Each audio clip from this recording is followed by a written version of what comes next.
Aitaren eta semearen eta Espiritu Santuaren izenean. Amen. Hau da, zuekin.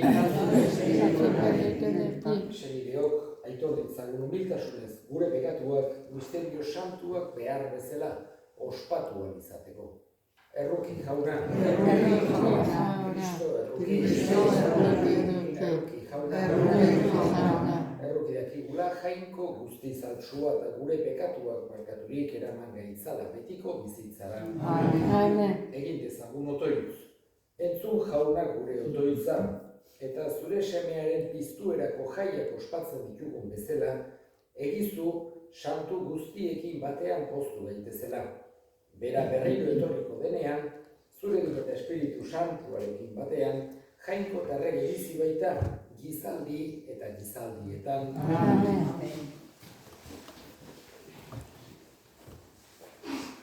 Apostoluen eginetatik, egun haietan, Paulo zeramatenek Atenasa eraman zuten, eta gero itzuli egin ziren.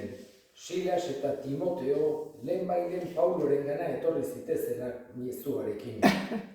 Paulo Areopago erdian zutik honela mintzatu zen. Atenastarrok oso jainkozale ikusten zaituztet. Hortik zehar nebilelan zuen jainko iduriak ikusten, aldare bat arkitu dut hitz hauekin. Jainko ez ezagunari. Araba da, zuek ezagutu gabe gurtzen duzuen horren berri emateran atorkizuen. Lurbira eta lurrean diren gauza guztiak egin dituen jangoikoaren berri ematera. Zeru lurren jauna da bera. Ez da eskuz egindako etxeetan bizi. Ez dute giza eskuek zaintzen, ez eren beharrik ezbaitu. Gauza guztiei bizia, arnasa eta gainerako guztia ematen dienak. Arek atera ditu gizon batengandik, lur osoan bizi diren gizon guztiak, noiz eta non bizi behar duten erabakiz. Guztiak bere bila ibil daitezela nahi du, ea itxu mustuka bederen arkitzen duten, naiz eta bera gutako bakoitzagandik urruti ez egon. Izan ere, harengan dugu bizitzea, ibiltzea eta izatea. Eta zuen olerkari batzuek esan duten bezala, haren jatorrikoa gera. Beraz, jangoikoaren jatorriko baldin bagera, ez dugu uste izan behar, jangoiko tasuna urrez ilar edo harriaren antzekoa denik.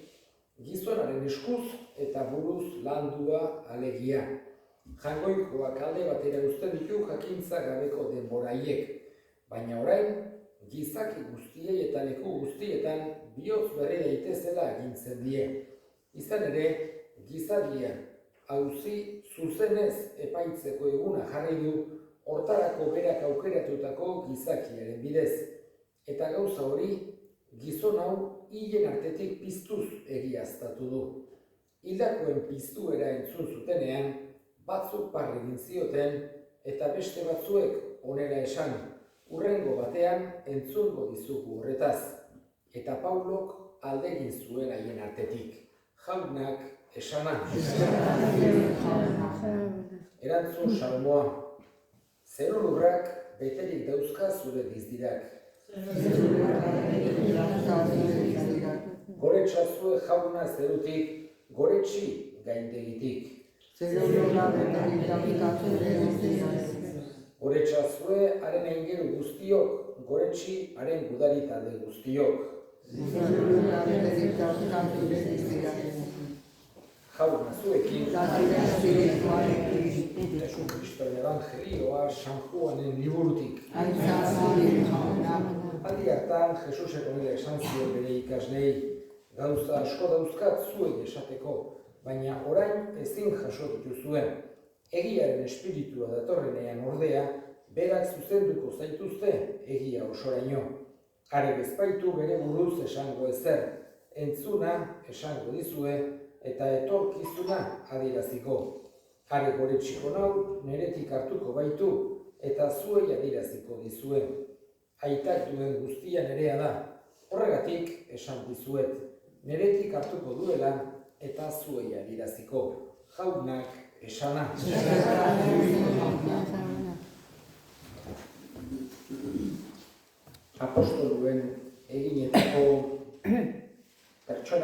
nagusia edo protagonista aipatu beharko bagino, nik esango nuke San Pablo dela.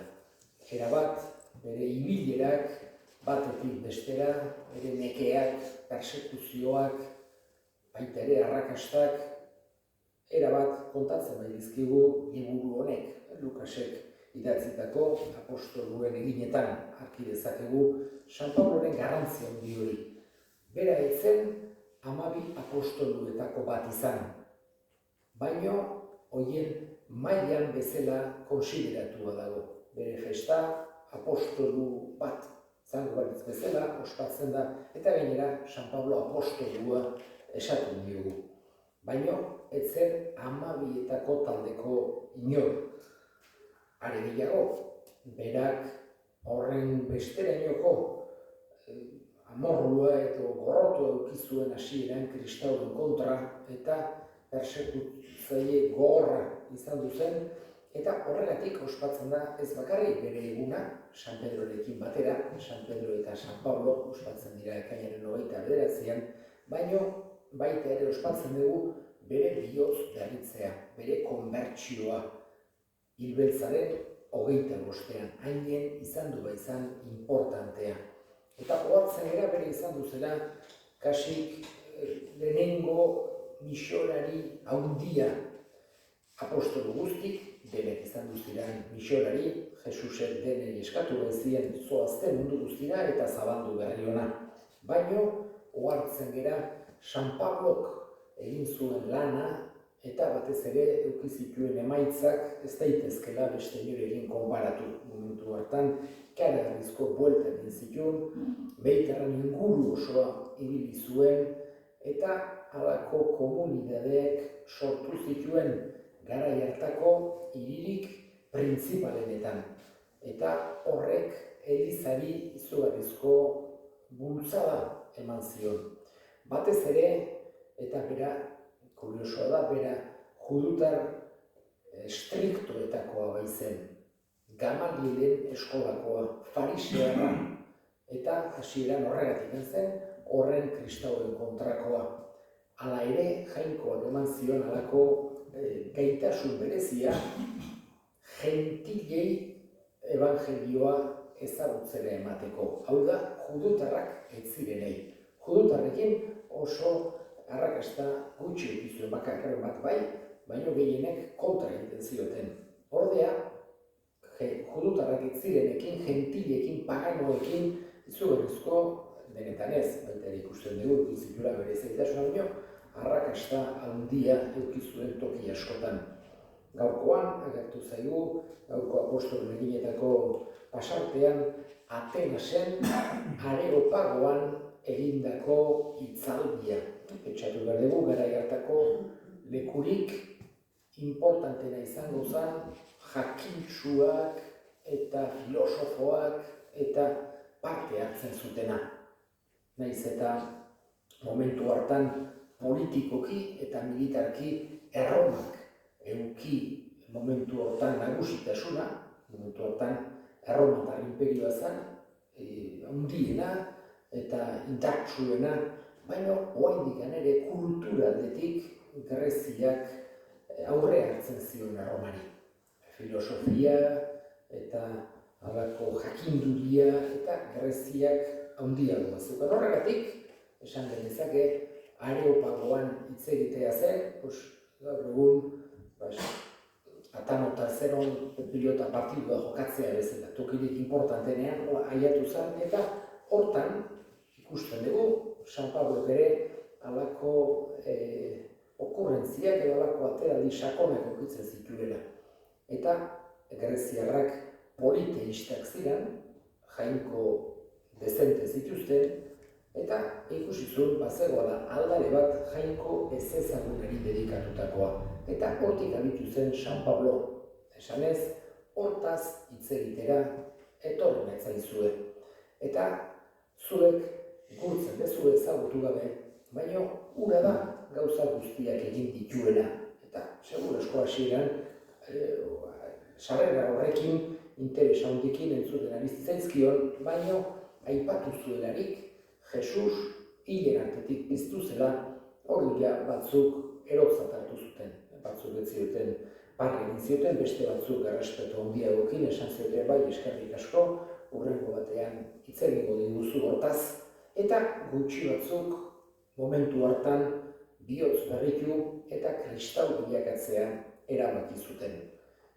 Betire ohartzen gera, inal guztik egiten zituela, Jesusen berri ona denek ezagutzeko aukera izan zaten eta garailetan oso zaila zen, ez zegoelako gaur egungo baliabiderik.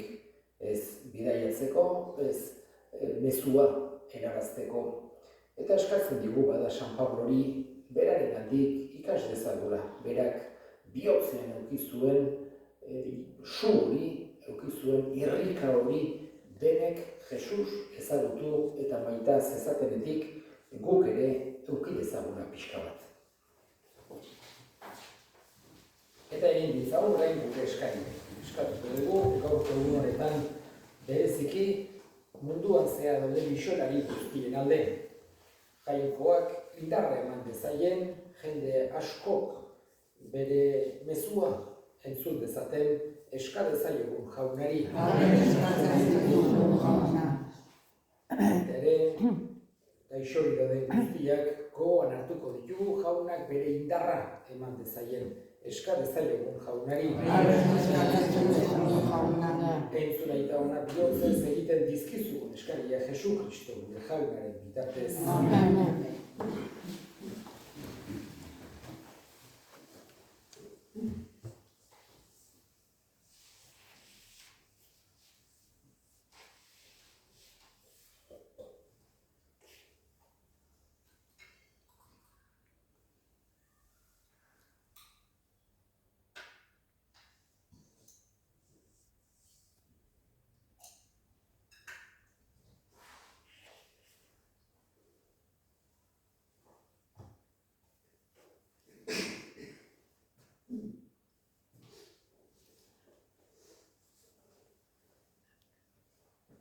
Hoi jainko, sakrifizio honetako harreman miragarriei esker, zure jainkotasun bakarretak gorenean parte izateko grazia ematen diguzu. Egizu sinisten dugun egia egintzetan aitor dezagune Jesu Kristo gure jaunaren bitartez. Amen. Jauna zuekin, gora bihotzak, eskerrak jangoiko gure jaunari. Egokira bai eta zuzen bidezko eta salbagarri, zu jaun hori beti gorestea, baina poz handiagoz eta bereziki, Kristo gure Paskoa hila eta eskaini izaten aldi honetan.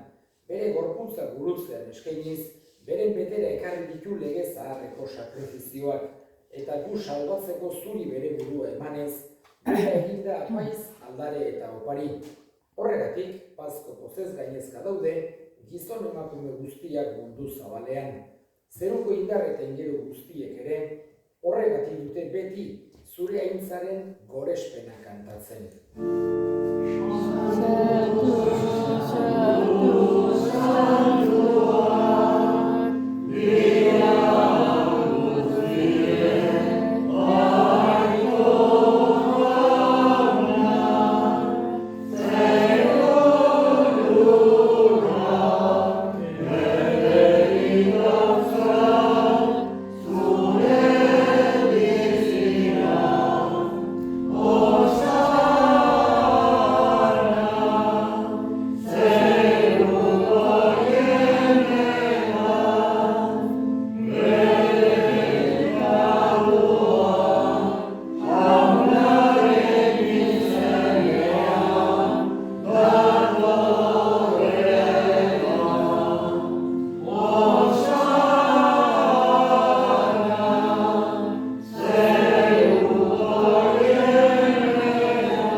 Egitzazu bada santu ogi erdo hauek zure espiritua isuriz, Jesu Kristo gure jaunaren gorputz eta odol egin daitezen guretzat.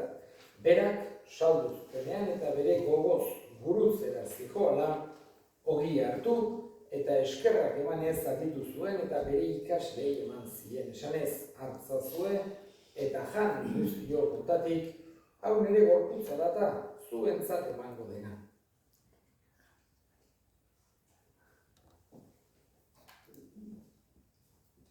Era berean afabondoan kaliz harturik berriz ere eskerrak emanez, bere ikasleei eman zien esanez, hartzazue eta edan guztiokotatik, hau nere odolaren kaliza data, itun berri eta betikoaren odola, zuentzat eta askorentzat pekatuak barkatzeko isuriko dena.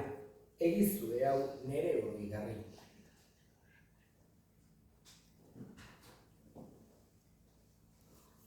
Hau da, sinismenaren misterioa.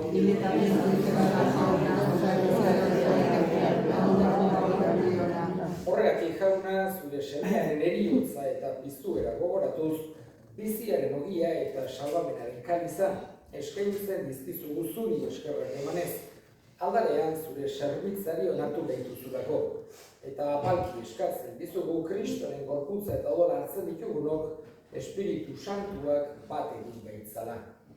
Izango goan jauna, mundu guztian zabaldurik dagoen zure eliza.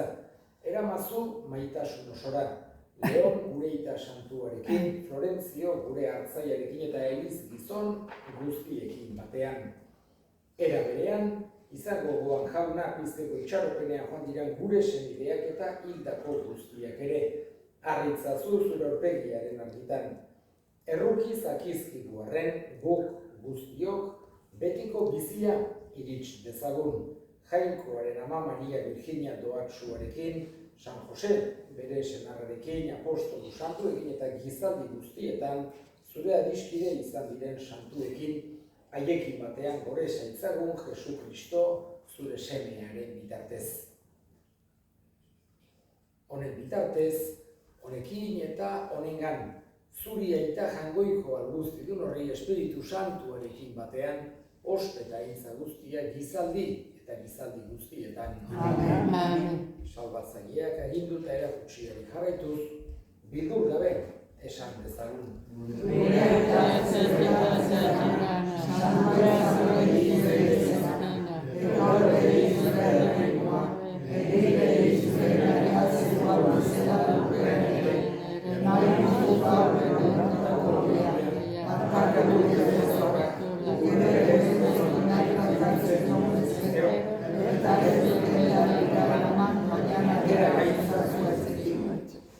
Atera gaitza zu jauna gaitz guztietatik emaiguzu pakea gure egunotan. Zure errukiari eskar pekatutik garbi bizi gaitezen eta estualdietan sendo betiko zorionaren itxaropenean Jesu Kristo gure salbatzailea noiz etorriko den zain daudela. Jesu Kristo gure jauna zure sena da apostolei pakea uzten dizuet, nire pakea ematen. Begira zure Elizaren sinismenari eta ez gure pekatuei, eta zure gogoa den bezala emaiozu Elizari pakean, eman batasuna, errege bizi baizera gizaldi eta gizaldietan. Jaunaren pakea beti zuekin. Zure pakea ekaren.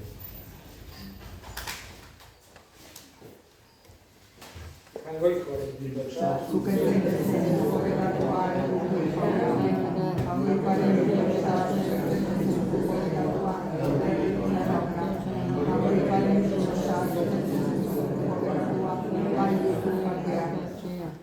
Una hemen jangoikoaren bildotza ona munduko pekatua kentzen duena zoriontsuak jaunaren maira deituak.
Zaude beti jauna zure herriarekin eta zerutar misterioak ezagutarazi dizkie zuenei, emaiezu bere izate zaharra utzirik, jainkozko bizi berriaren erara bizitzea Jesu Kristo gure jaunaren bitartez. Amen. Jauna zuekin.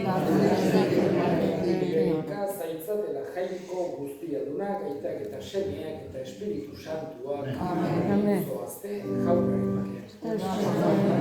bakean.